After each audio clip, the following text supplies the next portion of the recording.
Hello, everyone. Welcome to today's session. We are looking forward to our first webinar of 2025. It is my pleasure to welcome you here today.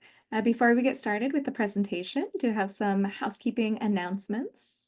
We have some upcoming webinars. On Wednesday, February 19th, we have the California Janitors Workload Study, a time study and physical risk assessment of common janitorial tasks with Melissa Ackerman, MS, HSPE, and CPE. And on Wednesday, February 26th, we'll have a presentation on the ongoing threat and challenges of antimicrobial resistance with Dr. Mark Bresnick and the California Labor Lab. And then next month, on Wednesday, March 19th, we'll have a presentation on machine learning and natural language processing applications in injury surveillance and prevention with Dr. Gaurav Nanda and Purdue University. For more, you can visit us online at coeh@berkeley.edu/webinars.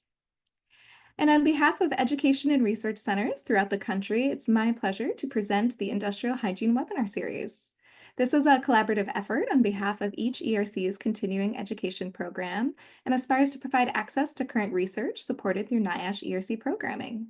Thank you so much for being here today. Today's session, Climate Change in Incarcerated Populations, Carceral Settings and Occupational and Environmental Hazards, is presented by Betsey Noth, PhD, CIH, and the Northern California Center for Occupational and Environmental Health.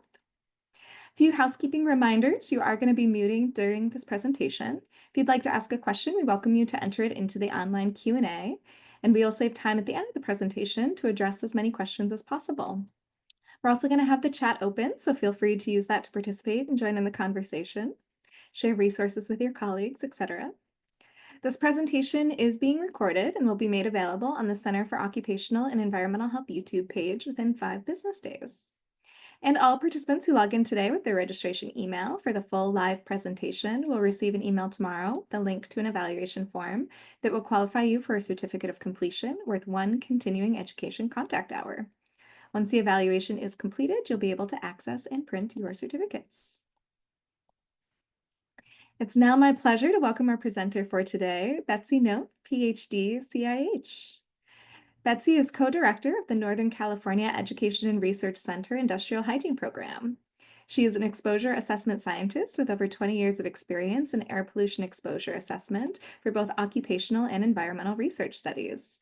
Her research is focused on air pollution exposures that are either extremely high, for example, polyclitic aromatic hydrocarbon exposures to wildland firefighters and communities during wildfires, or on those that impact vulnerable populations, for example, children, pregnant women, and incarcerated populations. Thank you so much for being here today and sharing your research with us, Betsey. We're looking forward to the talk. Thanks, Michelle. Thanks for the introduction. I will share my screen.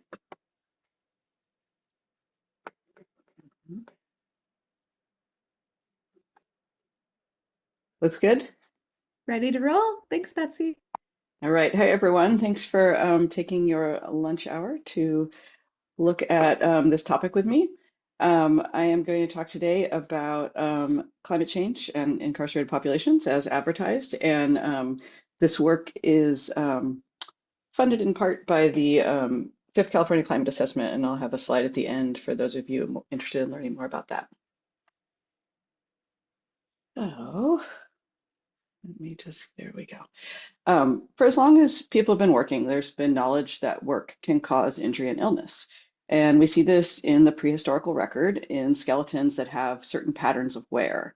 At the end of last year, I read this really interesting article about how the skeletal remains of Egyptian scribes show how their crouched and folded working position left wear and tear on their bodies. And so we've always known that there is a need to make work as safe as possible because it has an impact on us. And initially, we did that so that we could live to see another day. For people who caught and collected and raised their own food and shelter, that was a very direct relationship. And for others, like the enslaved bricklayers pictured here, it was to earn their food and shelter from the state that was keeping them enslaved. And so naturally, the earliest surviving written records of health reports include documentation of work-related injuries and illnesses. And so what makes industrial hygiene different, or at least why does it have this name? And so It comes from the industrialization of work. And so the Industrial Revolution started, as many of you probably remember, in England with textile mills. And these mills moved the work of making thread and cloth from a literal cottage-based industry into a centralized mill where hundreds of people were working. And this was brand new and driven by the desire to turn a higher profit and control the labor force. And so this basic impulse of protecting one's workers from injury was not present in many of these early capitalists. Additionally, the combination of and intensification of work meant that some exposures to hazards were magnified.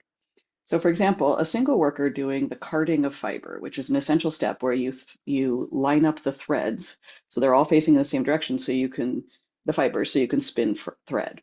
And so that is shown here on the left where someone's hand carding and pulling those threads so that they're all in the same direction. And from that, somebody thought, let's put that on a spinning drum so that we can do more at one time and it's not so hard on people to pull it. And so from there, somebody said, let's add a motor. And then the machine was enlarged. And then there were lots of machines put into one room. And then instead of being operated by a hand crank, they were operated by a steam engine. And so you can see how things just intensified. And so you can see in this picture, it's really different than sitting out in front of your cottage pulling the fibers through your carding paddles. Instead, it's these rooms. They've got fibers hanging off the overhead beams. In the left picture, you've got bits of fiber on the floor. There was a lot of understanding, sort of at a cultural level, that this was a risk. There was many famous novels, but one of them that I enjoyed reading was North and South by Elizabeth Gaskell. And it depicts workplace conditions really vividly in the 1850s in England, where there was a lot of focus in the working population about lung conditions and working in the cotton mills. But the factory owners at that point could decide if they would like to take any measures to protect the health of their workers. And so some cotton mill owners would install a fan at one end of the carding room, as it was called, to carry off the cotton dust. But many chose not to, as it was a large expense that brought almost no profit. And the journal The Lancet noted in 1863, a carder seldom lives in a card room beyond 40 years of age. Many have to give up working much younger. And so this illness that was caused by the inhalation of fibers, we now call byssinosis, and it causes lung damage similar to asthma. So it was under conditions like this that the name industrial hygiene came around, and it was also under this where unionization began and demands to improve working conditions. And so the field of industrial hygiene did begin over 100 years ago, but has evolved as industries and workplaces have changed. And there are new ways of working that are introduced to the workplace, or we discover that existing situations are hazardous. And so, for example, most recently in California, engineered stone became recognized as a source of excessive exposure to silica. And so that triggered sort of this whole cycle of looking and trying to understand how we can reestablish safe working conditions with our new knowledge. So either new knowledge or new technology and workplace can start us down the anticipation, recognition, evaluation, and control within a workplace of a certain agent.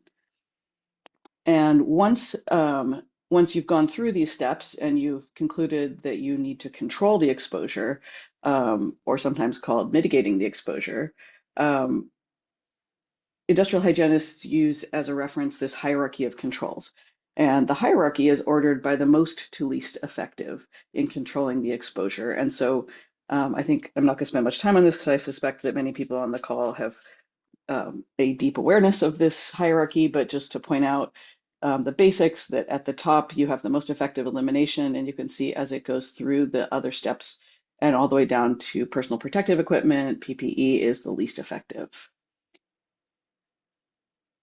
And so, as I mentioned just a few slides ago, industrial hygienists start by educating themselves and preparing for workplace hazards by studying information that's available and reviewing site information and talking to others who have worked in similar situations. And so the first step in understanding any given setting is defining it. What are the physical locations and what kinds of populations are we talking about needing to protect? And so the carceral setting is prisons, jails, juvenile detention centers, immigration detention centers, And even private residences are considered carceral settings if a person's on house arrest, since it's not just a physical location.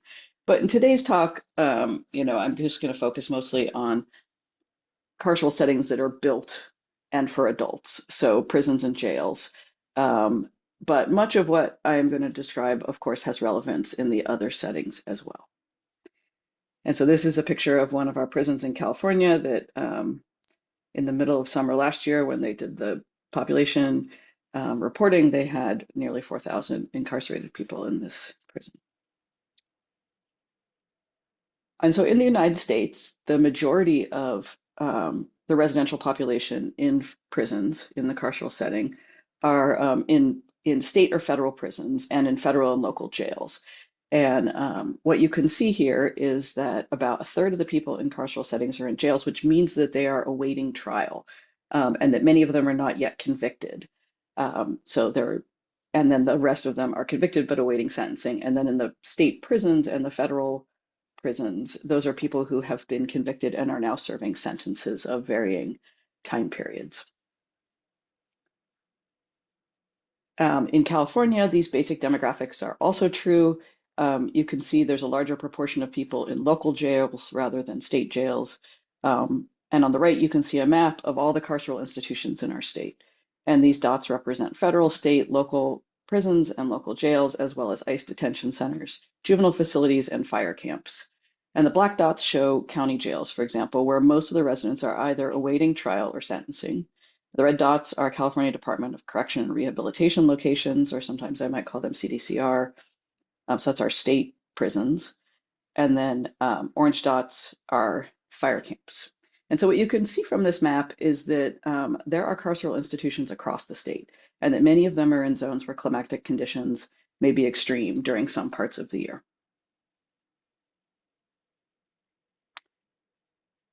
So who are the people in carceral settings? At every institution, there are sort of three basic populations of people living and working in prisons. And I'm just going to give a little bit of a breakdown by category of sort of who these people are. So the first and most obvious group are the people who are incarcerated and therefore living in the prison. And this population is overwhelmingly male. And this is for California, the numbers.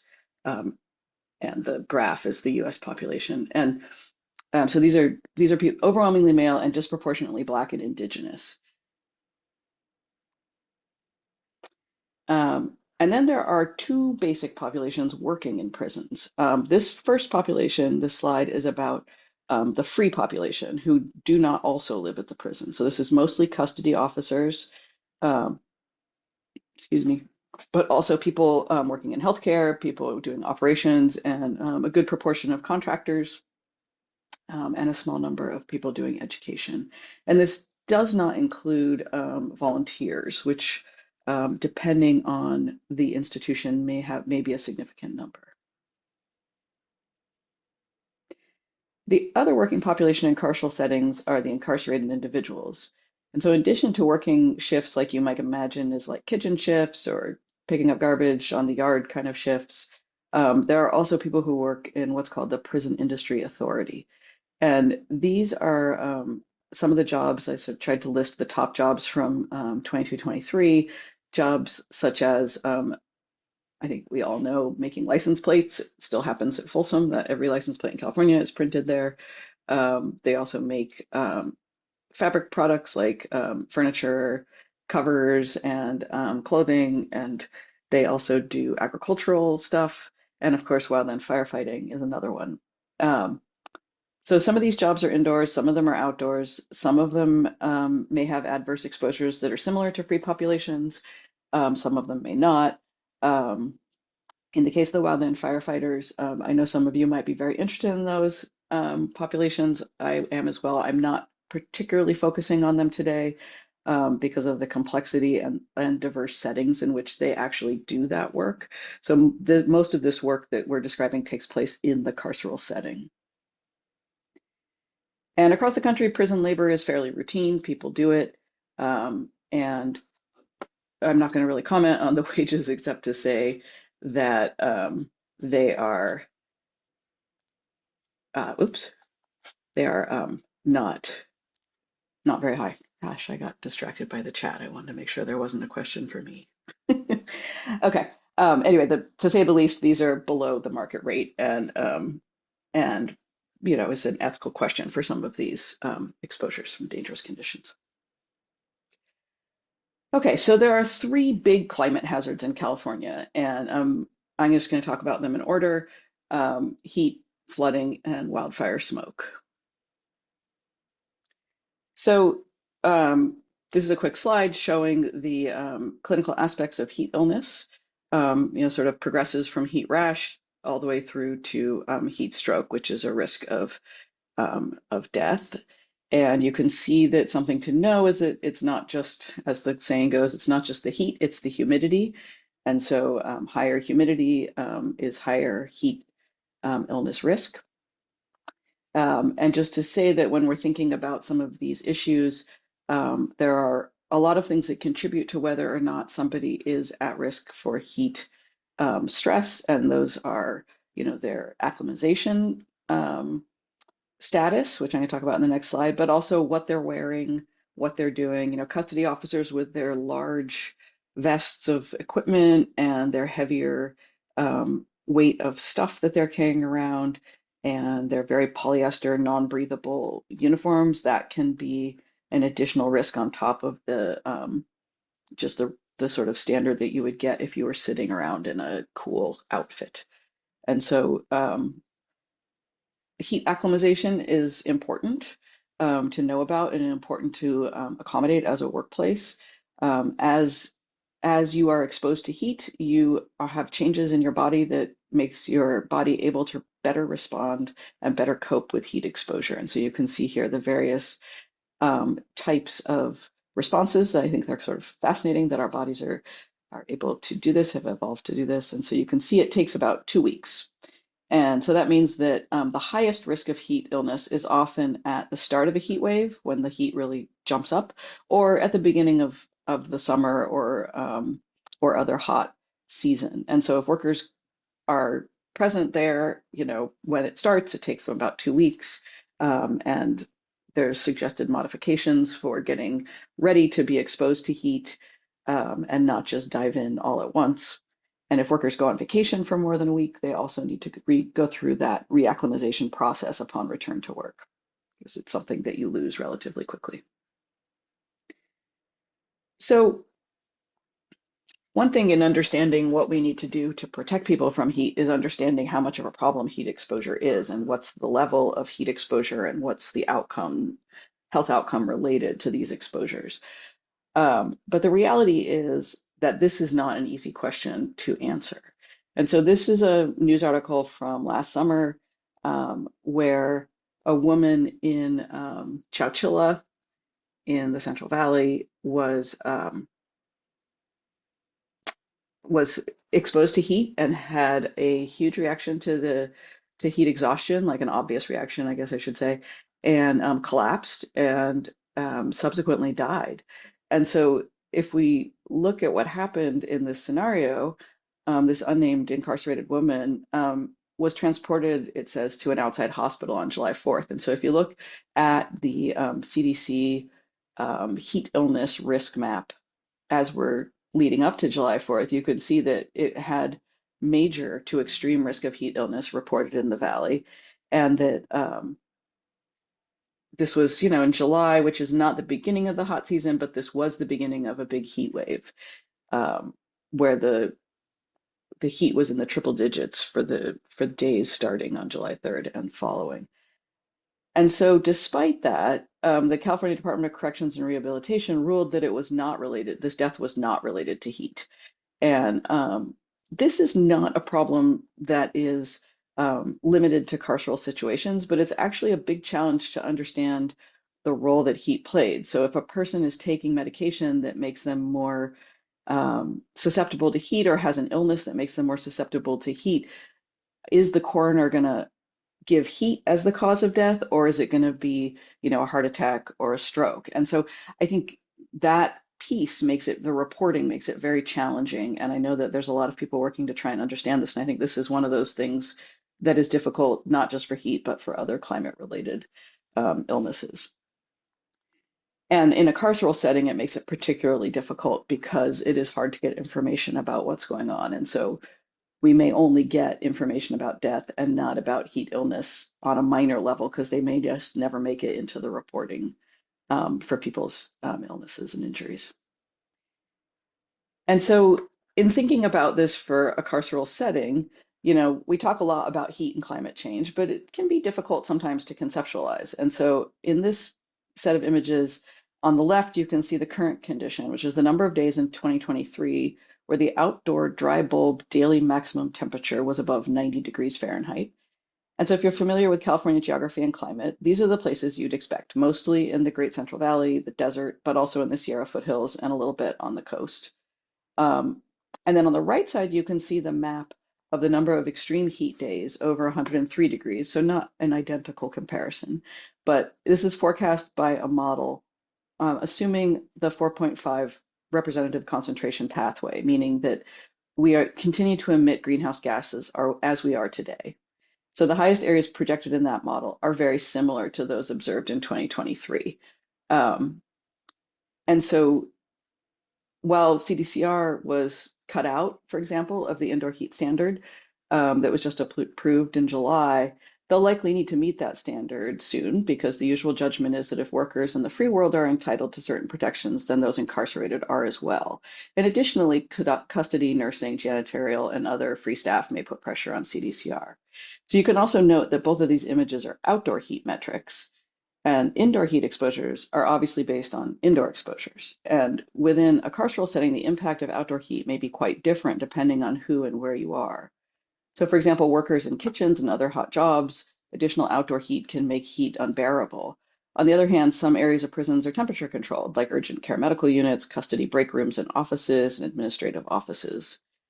So there are some prisons in California that have air conditioning, but it is not the majority, and is likely not the majority of the population of prisons where there is air conditioning. In other words, if you were to do it by what percentage of incarcerated Californians have access to air conditioning who need it, it would not be the majority. And so as we start to think about mitigations to this, the obvious first one is the most challenging, remove the hazard. And so the first one is to decrease greenhouse gas emissions, stop the increase of heat to the biggest degree possible. And then the second way to eliminate the hazard is to remove people from hazardous conditions. So decarcerate, if they don't need to be in those prisons, return them to their communities. Close prisons in high heat areas. Close hot prison industry jobs in high heat areas. So if you have like a job like coffee roasting that might have some hot jobs within that process, close that at a hot prison and put it someplace where they don't have heat exposures to worry about. With heat, there's no substitution of the hazard since it's not a benefit to the process. Engineering controls, our work in characterizing the ventilation and HVAC conditions in California prisons during the COVID-19 pandemic really revealed there's a massive heterogeneity in how well prison HVAC systems function, both between facilities and within individual facilities, like in different buildings and different units. And additionally, overcrowding conditions can be a challenge to overcome for cleaning and cooling indoor air. And so there are lots of different types. There's lots of different pros and cons to air conditioners in terms of, safety, efficacy, and cost. And but some other easy ones would be to allow people to open windows and provide window screens. This is something that's often not done in carceral settings, is that either there aren't windows, they're locked shut, or you can open them, but then you're going to get insect exposure, and people don't obviously want that. And so providing screens is a way, and letting them open it is an easy way to provide some more air movement. And then additionally, when the air is cool enough, providing fans for air movement to aid in evaporative cooling. Administrative controls for this exposure, changing the way people work, allow people to have access to cool spaces, libraries, classrooms, and other spaces. just like we do in the community, right? The libraries are open as cooling centers, have cooling centers in prisons. Provides shade structures on outdoor yards. This is often criticized as, oh my goodness, we can't put up shade structures because we need to be able to surveil the yard effectively. But I think that probably there are a lot of smart people out there who can figure out how to construct a shade structure that does not obscure the ability to surveil the yard. Provide more breaks during work shifts, allow more access to showers if they're in a low humidity scenario, and then educate people about heat illness and reducing heat exposure situations. The incarcerated population is not a population that generally has a high health literacy, and so providing more information on that in diverse ways and with solutions that are appropriate would be very helpful. Another aspect of adjusting how people work is to allow for heat acclimatization during the start of the hot season or the first heat wave, or when people are newly incarcerated or new workers join the setting. And then last, PPE, the least effective control, I think is even more obvious with heat exposure than any other exposure, how ineffective this is. But cooling vests with built-in ice packs or cold water. In low humidity area, you can have wetted towels or t-shirts or something, providing ice or additional cool water. But also we need to remove barriers to being able to access those things. I've read stories about how prisons have said, sure, you can come and take all the ice you want from the commissary, but you've got to bring a thing to carry it in. And so, the only thing that might be free is like a small cup. And so if you want to take like a whole ice, bucket, you're going to have to buy the bucket. And so like just removing these like logical barriers so that people can have access to controls. Okay, so that is heat. Flooding is another very serious hazard for many prisons, including in California. Um, Flooding events can take place because of extreme weather like hurricanes, but also can be more routine events if the prison location is poor in the sense of the floodplain. I'm not personally focused on flooding, though it's a huge issue. And so I'm not going to focus on it in this talk. But if you are interested in flooding or disaster response in the prison setting, I encourage you to start with the Marshall Project's story on the Corcoran Prison and the Tulare Lake. It is amazing. It's an amazing story of how some buildings came to be built in the floodplain of California. Okay, so the second big climate exposure that I'm focused on and that our work is focused on is wildfire smoke. Um, so as we all know, there's significant wildfire-related smoke exposure occurs all over the state. Largest impacts historically have been in Northern California and the Great Central Valley. You can see in this image the estimated wildland fire-related PM 2.5 exposure from 2007 to 2018. A lot of that was driven by the big fires in Northern California during that time, obviously, but there is impacts all over the state. And here you can see sort of the same information, but displayed in terms of the number of days of wildfire smoke by county rather than the PM 2.5 attributable to wildfire smoke. And you can see that this is the same basic picture. And if you recall from our heat maps, many of these same locations, for example, in 2020 and in all the other years, are high impact also for heat. And so with wildfire smoke, this is a challenge everywhere. Outdoor origin occurs at the same time as heat, and it can affect people all over, and you're very far from the source at times. And so, number one, elimination, remove the hazard. Decrease greenhouse gas emissions, improve forest management. Remove people from hazardous conditions, decarcerate. Fewer people in carceral settings means fewer people that are at risk. And then again, close prisons in high risk areas. At the very minimum, have an evacuation plan. I'm also not going to talk about the lack of evacuation planning that is present in prisons in the United States, but it is a major problem. Substitution, again, we don't need to replace the hazard because it is not something that is useful in the process. Um, so engineering controls are somewhat similar to heat, but instead of just cooling the air, we want to clean the air. Um, Decreasing infiltration of outside air to indoor spaces can be appropriate, sealing up windows and doors adequately, weatherizing, improving the ability to clean the indoor air. So using air purifiers and other types of air cleaning devices. And so an additional complication can also be that wildfires are accompanied by power shutoffs, which prevent the use of HVAC and portable air purifier systems. And so in concept, um, providing clean indoor spaces like break rooms is good, but you have to also outfit them with high quality both the high quality air filters and that they're powered by backup power sources. And so that can help. Administrative controls, changing the way people work, are very similar to heat in that you want to allow access to clean break room areas such as libraries, classrooms, other spaces. You want to move to clean spaces during work shifts when you have polluted air. So if you're doing outdoor agricultural work, you want to be able to allow those workers, whoever they are, to take a break inside during polluted fire days. And then, of course, lots of education about respiratory illness and how to reduce high smoke exposure.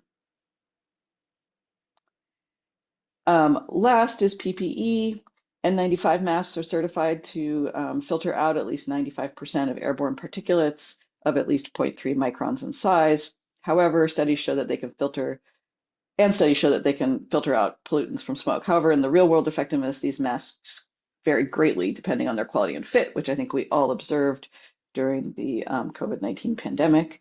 And additionally, in general, when you are using respirators to protect your worker is given ahead of time an evaluation that they have um, the health to support the wearing of a respirator. You know, they've had the pulmonary check and the respiratory check and the cardiovascular check, and that is a challenge in a carceral setting to provide that sort of backdrop and monitoring. So there are three special considerations I would like to offer for the carceral setting. And so first is that many occupational regulations assume that time outside of work will be unexposed time. And this is not generally true for incarcerated workers because, of course, where they live and work is the same place. Um, Second is that incarcerated workers tend to be less healthy than free workers. Um, and third, free workers in prisons, especially custody officers, are less healthy than free workers outside of prisons. So the ramifications of these situations depend on your perspective. If you're providing healthcare for this population, it means that you may see health impacts at lower exposure levels, and they may be more severe. And so, for example, during a wildfire with heavy smoke impacts, people may be prohibited from yard time, which reduces both usual routine and ability to socialize and exercise. So this alone is stressful, but then the addition of smoky conditions can cause people to worry about their health as well. And so people with asthma, there may be more exacerbations because stress feeds into that loop. And so all of this together means that may need in your anticipate of outcomes, you may need to be much more health protective in what you're recommending as a control. And then I also want to caution that we often in these settings focus on acute exposures, but we need to consider chronic as well, that the impact of an acute exposure can result in a chronic punishment, a lifetime of chronic illness, and that is not the intent of short-term stays in carceral settings or workplace exposures. And so with that, I am going to close a little bit early, but more time for questions, and just say that the ongoing project that this is related to is our fifth California Climate Assessment Project, which I have wonderful collaborators, and we are looking forward to being included in this big effort as California goes through its fifth round of looking at what the climate change changes are that are coming, what's happened, and how California is coping with it, and how we're going to plan for the future. Thank you.